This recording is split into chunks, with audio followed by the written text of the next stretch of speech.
स्वामी विवेकानंद जी ने एक बार कहा था कि अपने जीवन का एक लक्ष्य निर्धारित करो, अपने पूरे शरीर को एक लक्ष्य से भर दो, हर दूसरे विचार को अपनी जिंदगी से निकाल दो।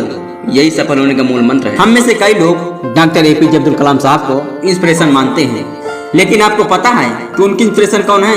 स्वामी विवेकानंद। और सिर्फ यही नहीं बल्कि सुभाष चंद्र बोस, लाल बहादुर शास्त्री और कई सारे एलिजेंट हैं जिनके इंस्पिरेशन स्वामी विवेकानंद हैं। आज हम स्वामी विवेकानंद जी के जीवन की दो कहानी डिस्कस करेंगे और जीवन की बहुत बड़ी सीख है इन दो कहानियों में। पहली कहानी, एक बार स्वामी जी को नदी पार करना था। उन्होंने नदी के पास में खड़े थे, तभी एक साधु ने आकर उनसे पूछा, क्या आप ही स्वामी विवेकानंद हो?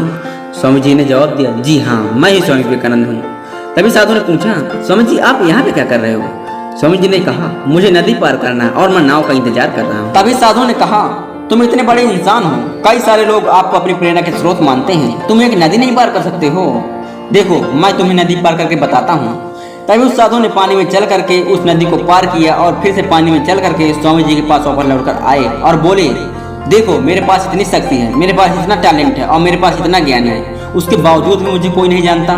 और तुम्हारे पास कोई ज्ञान नहीं, कोई शक्ति नहीं, उसके बावजूद भी सब जानते हैं। तभी स्वामी जी मुस्कुराए और साधु से पूछा कि तुम्हें अभी तक सीखने में कितना समय लगा? साधु ने कहा 20 साल। इतने में स्वामी जी की नाव आ गई।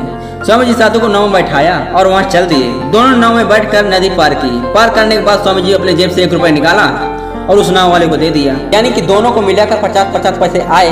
तभी स्वामी जी उस साधु से कहा कि जो काम आप 50 पैसे में कर सकते थे, उसके लिए अपनी जिंदगी 20 साल बर्बाद कर दिए। अगर यही 20 साल आप समाज की भलाई में लगाते तो आज तुम्हें भी पूरी दुनिया जानती, और मैंने यही किया। मुझे पूरी दुनिया जानती है, तुम्हें कोई नहीं जानता। और स्वामी जी उस साधु से कहा कि तुम्हारी तरह कई सारे लोग ऐसी चीजों में अपने दिन महीने साल लगा देते हैं जिनका उनके जीवन में कोई मतलब नहीं है। इसलिए अपने टाइम को ऐसी जगह लगाओ जहाँ पर उसका एक्चुअल में कोई मतलब निकले, क्योंकि टाइम से बढ़कर इस दुनिया में कोई इंपॉर्टेंट चीज नहीं है। अगर समय बर्बाद तो जिंदगी बर्बाद। दूसरी कहानी, एक बार स्वामी जी उनके गुरु श्री रामकृष्ण परमहंस के साथ कहीं जा रहे थे। तभी रास्ते में उन्हें एक साधु मिला जो पत्थर पर कुछ बना रहा था। तभी रामकृष्ण परमहंस जी ने पूछा कि तुम इस पर क्या बना रहे हो? तभी उस व्यक्ति ने जवाब दिया, मैं एक राजा की मूर्ति बना रहा हूँ। रामकृष्ण परमहंस जी ने पूछा, क्या तुम्हारे पास उस राजा की तस्वीर है?